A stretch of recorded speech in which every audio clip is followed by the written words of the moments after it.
All right. Happy to have you along, my fellow Americans. This is another incredible edition of Tech Watch. We keep an eye on tech so you don't have to. Brought to you by NetworkProvidersInc.com. You've got a partner when it comes to strategic IT, when it comes to help desk, when it comes to everything IT. Think NetworkProvidersInc.com. When you think of the show, think of NPI TechGuys.com. I'm Sam. Jay Harrison with me. Welcome to the show, sir. How are you? I'm doing fantastic, man. Are you tearing it up in tech? Sunny spring day for me, sir. Same here, actually. It's really nice. But then they say the rain's coming. Yeah, it's all right. It's spring. I'm all good. We need the rain. Big April time. showers bring May flowers. That's the prayer for sure. But Telegram's not having April showers bringing May flowers, huh?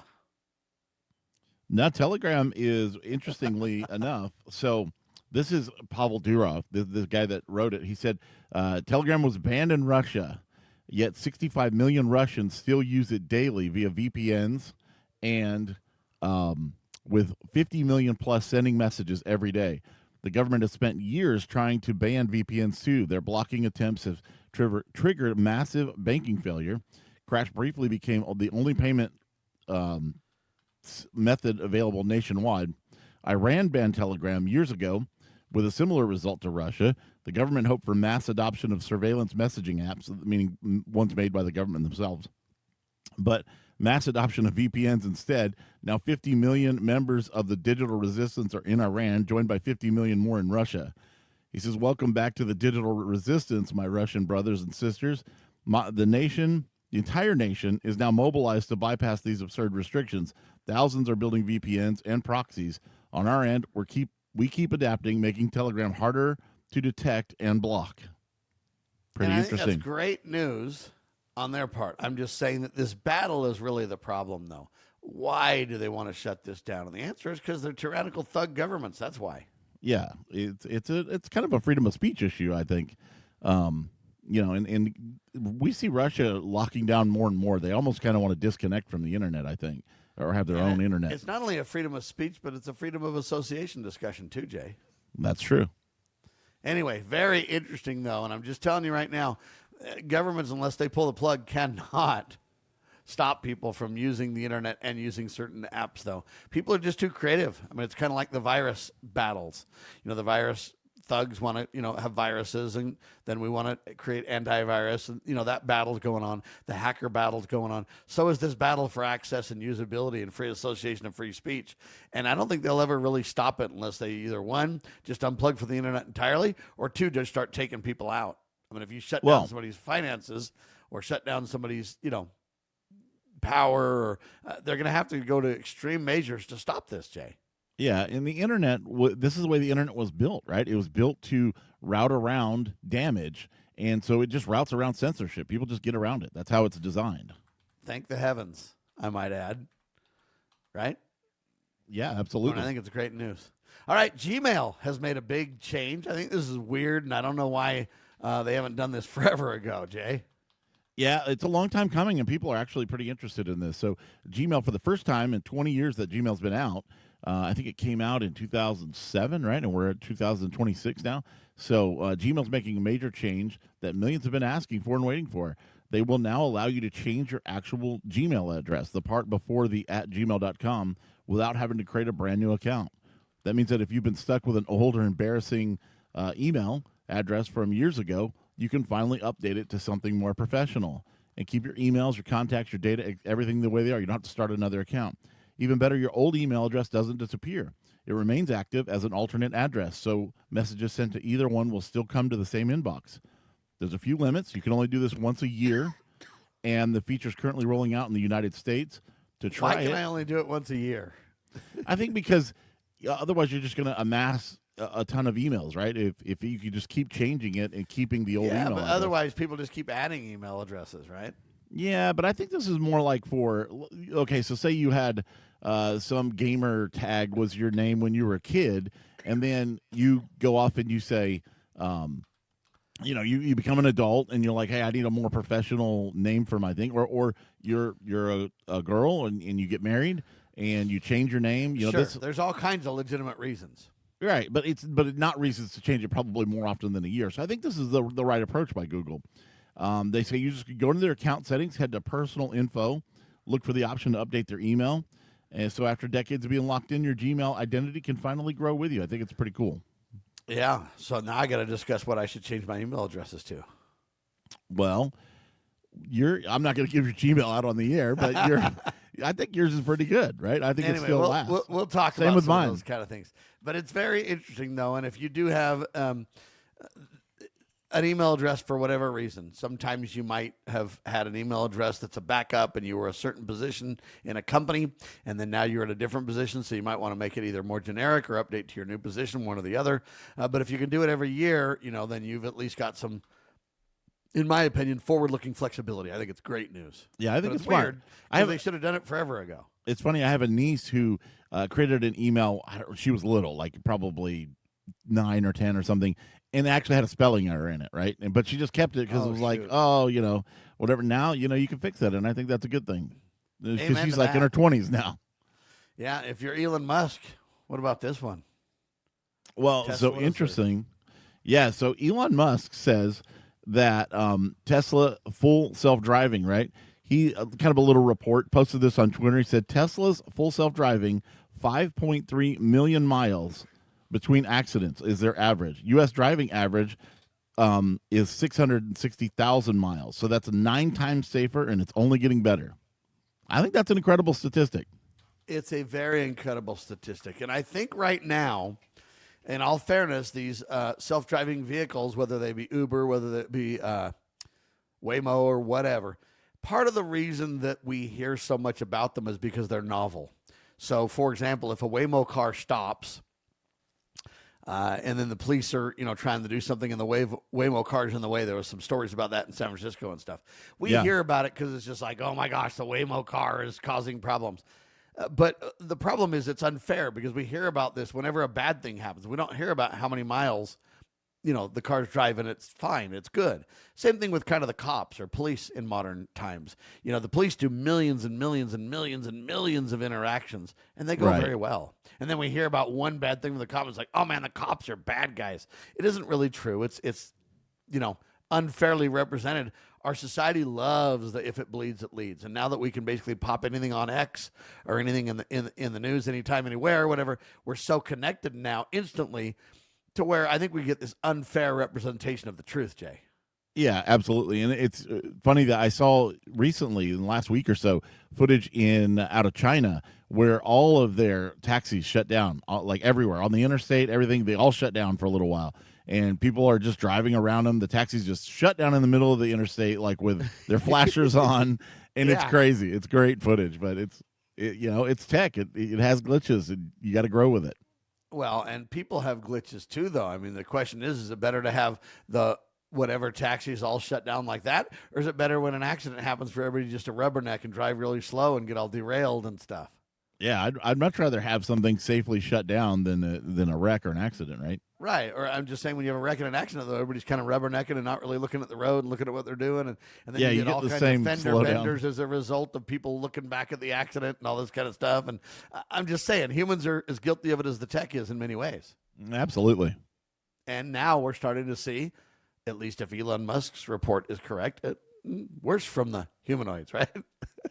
Yeah. I mean, to say that Tesla's full self-driving is 9 times, this is with data, the millions, 5 point whatever million miles between an accident, where the average human goes about 600,000 between accidents. Well, what also is interesting about that statistic in my mind, Jay, too, is this. What about the assisted driving?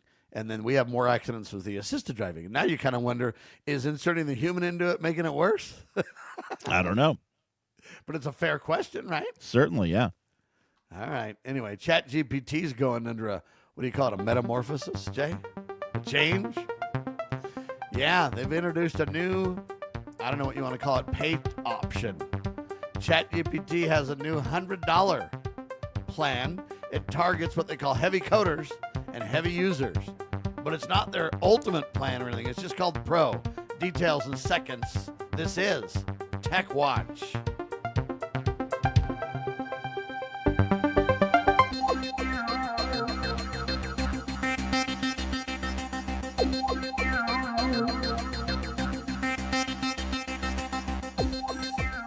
All right, back with you live, ladies and gentlemen. OpenAI announced a new $100 monthly ChatGPT Pro tier, and it offers 5x more codecs and codec usage than the Plus plan does.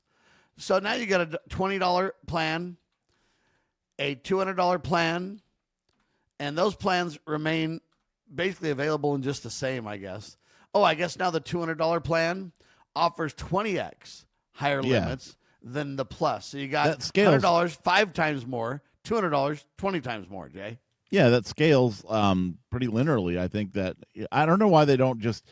I guess people like these ideas of having their normal,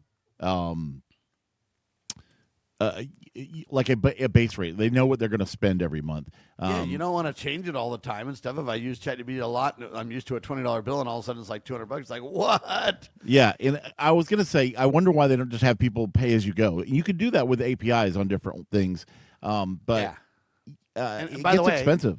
ChatGPT does have a backdoor API one that you can use. I have both. I have a ChatGPT for $20 a month, which is the Plus version, I guess, or whatever now.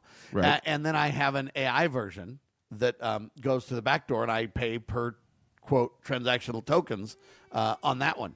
And how much does that cost about per month for you? It's less. Probably about half. I tried one in, this was when I was messing around with Claude in a local agent running on a thing. I thought it was very expensive. I mean, in just a day of playing with it, and this is just initialization thing, really doing no work. It depends on what engines you're using, Jay. Yeah, but it ended up being like $6 for the day, and I was like, dang, that's going to run into a lot of money. Yeah, no, I use it, and I put $10, $15, $20 on mine, and it takes longer than a month for it to go away. But I don't use it for massive things. I use it for small textual things for the most part. Yeah, if you're generating images or doing stuff like that, it certainly takes a lot more. Oh, then it'll eat up tokens big time. Anyway, I find it great from ChatGPT because, again, Claude had a $100, and I think it's a $125 plan. And I think this is ChatGPT's way of saying, hey, we got to play there also. And I would like to see multiple plans. And what I'd also like to see is this. If you go over, Jay, we'll just charge you the next plan up. So if I'm on the $20 plan and I go over, let them just bounce it to the 100 and not lock me down, or warn me and say, Sam. No, yeah, I wouldn't Sam, want that. you're gonna get bumped up to the next plan if you want to keep using it. Then I have a decision. If I'm gonna need it, I can do it. I don't care if it costs me $100 this month. I'm doing something important, or I can say no. Right? Yeah, and I think it's going to do that anyway because it's just going to throttle you. Like, say you're on the $20 plan. I've seen this before. Yeah, but I don't want to throttle. It's just going to say, hey, you're kind of out of tokens for today. Do you want to use it? No, I don't want that. I want you to ask me if I want to pay more. Yeah, it's a big jump though to go from $20 to 100. Well, either that, you could do it that way, and then you could fill in plans in between, or you could simply say, hey, Sam, we'll double your token limit for another $20 this month. Do you want to pay an extra $20 and have some extra tokens? Yeah, or whatever. I can see that. There's That would make more a bunch sense. of ways they could do it. I just don't like throttling me down and then making it to where, or switching me to a less smart engine without telling me. A lot of times that's what's done too, because the older the engine, the less it costs per token. I don't know if you're aware of that. Yep. But so all I'm saying is don't dumb me down without letting me know. It's like on the internet, don't restrict my bandwidth and throttle me, and I don't really know that's happening because it bugs. Now tell me, and if I don't want to pay, then I can live with the throttle. If I want to pay a little bit more to get it done, let's say I'm traveling and I need the internet. Hey, I don't care if I pay 20 more bucks. If you let me know and I agree to it, boom, done. You make money and I win. Let's go. I mean, they got to make that stuff more flexible. Yeah, I would agree. All right. Anyway, I found that interesting from ChatGPT. Thought it was pretty cool. Jay, are you a big gamer? I wouldn't say that, no. Okay, well, then this job isn't for you, buddy. The FAA running. Yes, sir. See, I read this story, right? And I'll let you cover the story, and then, All right, from gaming console to control tower, FAA makes new hiring pitch. In a new, quote, federal hiring campaign, the Trump administration is calling on young gamers to consider careers as a traffic controller because, you know what? They're having a dearth of traffic controllers. There's not enough of them and everything else. And they want to try to solve the nationwide shortage by asking gamers. Why are they picking gamers? I assume because they're very familiar with, using a joystick or controlling this and that and making sure that things obey remotely. And, maybe they have the hand control and the eye-hand coordination and all these other different things. But that's the latest pitch. And so I just thought if you were a gamer, Jay, you could get a ripping job as a traffic controller, buddy. Yeah, and I guess I can kind of see, hand-eye coordination, monitoring several screens, but I think a lot of that's communication thing. Like, I don't think the air traffic controller guys are sitting in there with like a PlayStation Jay, controller in their hand. But if you're an accomplished gamer, you're pretty smart because you're pretty technical. And to be a good gamer, you got to have a lot of those things. You can't be intimidated by a lot of that, or you can't get that done. How do you trash talk your buddy on the audio channel and hook up all the different things and use the joystick and hand-eye court, do all these things? If you're a good gamer, you got to be somewhat technical. And they're just saying, hey, that means you have the smarts. It also means most of the gamers right now are just kind of kicking back, not working. So yeah, like, they definitely need a job. I like this idea. Let's bring these people in because they're pretty smart, and a lot of them could probably benefit from a less gaming and more productive. Might as well get paid for some stuff. Now, is it the exact same? Of course not. But maybe a lot of the same requirement. Those people could, if you can learn all the details of gaming quickly, you could certainly learn this quickly if you choose to. I just think that it's not going to be as fun, Sam. No, well, no, but you get paid though. So I mean, if you walk away with a check every day, it's not as fun, but at least you're getting paid. It's like it's fun. That's enough, true. Maybe. They got to gamify it though. They got to set up like you get so many points for every successful landing, and that way they can compete. And I think then you're on the right track. You can get a lot of these gamers that way. Have a leaderboard who has the less amount of wrecks. Dude, yeah, it's like the latest sports trend. Yeah. Yeah, I'm a traffic controller, and I've gone so many days with those guys are competitive. They would love that no stuff. mishaps. Yeah. Yeah. Anyway, very interesting. I don't know where this will go, but I find it fascinating to say the least. Jay, do you think this is true? Investigative reports suggest that this guy, Adam Back, is possibly the Bitcoin creator. We've always heard it was Satoshi Nakamoto or whatever that created Bitcoin, and no one knows, and it's this so-called Japanese name that's not a real person or whatever, and da-da-da. And they've gone back and forth. Now they say they've got some pretty hard evidence that it's Adam Back. What do you think this is right? I don't know, but I know whoever it is sitting pretty. They estimate their fortune to be at about $70 billion, $70 billion. So let me understand this. The blockchain if you're is supposed Satoshi to create Nakamoto. Transparency, right? Right. And if you got transparency, then how does this Nakamoto and or Adam, how do these guys, control all their money and remain anonymous and stuff? It creates transparency so you can see the account. That's how we know how much Satoshi Nakamoto, the creator of Bitcoin, how much they have. We also know that's a pseudonym, so it could be this Adam guy. So that's how we can know what's in his account, like the balance of the account. But it is anonymous in the idea that if you don't know who that account is linked to, you just don't know. A wallet, I mean, I can have a wallet on there, and I can have whatever money in it, and if you don't know who that owns, it's still, there is some, anonymous nature to it. I understand what you're saying, but I'm still going to go back to at some point, just follow me. At some point, the money's got to translate into buys and sells that relate to humans. That's true, and that is the best way to de-anonymize those transactions. But if you're not spending it, if you're just letting it sit there and you're just holding on and seeing how it's going to go, there's no data to go by. And I don't know that there's been very many transactions of that account. It may even be none. I don't know. Anyway, I'm just finding this very weird. And I don't know I remember, if we know the guy. Does it even matter that we know, though, Jay? That everybody wants to know. Do we have to know? Does it matter that we know? Yeah, it matters because we want to know who this guy is. Because it's an incredible technology. Everybody wants to know who invented it. You don't need to know who I am. I know. I'm sure he feels that way, actually. I'm loving not being known because otherwise I'm going to be famous. My whole life's going to suck and it's going to change and I can't live a normal life. You're not doing that to me. And everybody's going to want $1 from you.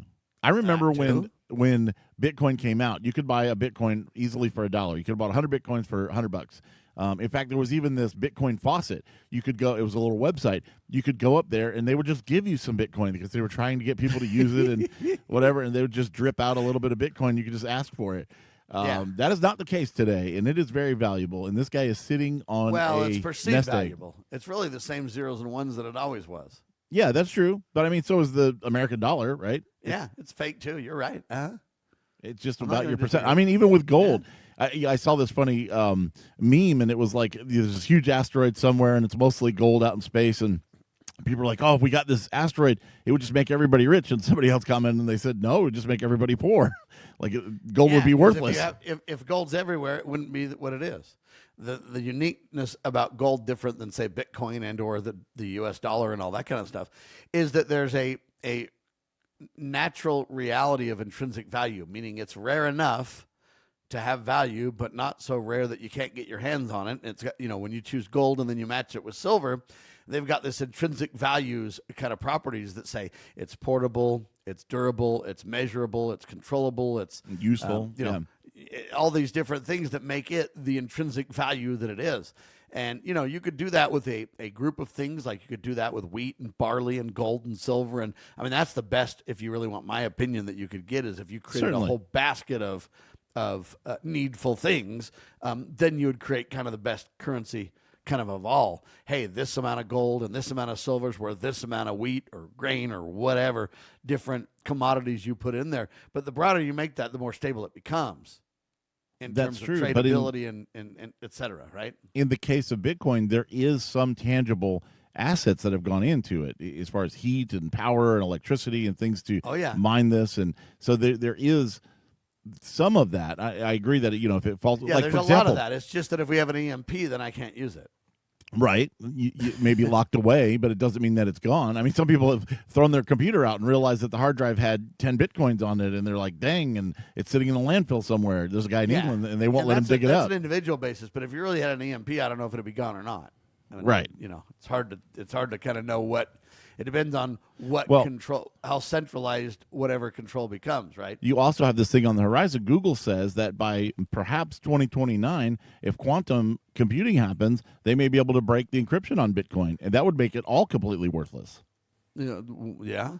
And then they got, hey, when are we going to have quantum computing? They've been talking about it forever, right? Yeah, it's always over the horizon like flying cars. Yeah. By the way, would you get a flying car, Jay? Absolutely. I would not. I'm on board with that, man. Especially a self-driving flying car that only wrecks every 5.3 million miles. Okay, they didn't say they could fly and do that. Yeah. But I would not buy a flying car. I mean, I just believe you think about how many accidents happen with. That's because Sam doesn't have a commute. I have a commute, and it would drop my commute from 23 minutes to 4 minutes. Well, that assumes that your flying car goes really fast. True, but it's a straight line, and it gets over traffic. So it would get better for sure. The reason I'm not for them is I look at how often small planes crash with even trained pilots, and I think give everybody one of those suckers. You're going to have planes falling out of the sky or cars falling out of the sky everywhere. Citation needed. Let's talk about astronauts and email, ladies and gentlemen. We'll do it on the next Tech Watch.